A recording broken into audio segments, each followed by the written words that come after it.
வணக்கம் நண்பர்களே. பொங்கலுக்கு வந்து பார்த்தீங்கன்னா, ரூ. 3000 குடுக்குற மாரி ஒரு தகவல் வந்து வெளியாயிட்டிருக்கு.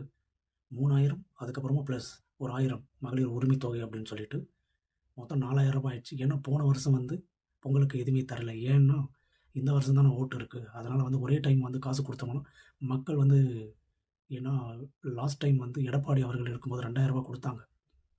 ஐயா தளபதி வந்து ரூ. 3000 பிளஸ் வந்து மகளிர் உரிமை தொகை ஒரு 1000 ரூ. 4000 குடுத்தாரு அப்படின்னு சொல்லிட்டு, ஓட்ட அள்ளிடலாம் அப்படின்னு சொல்லிட்டு அவங்க நெனைக்கிறாங்க.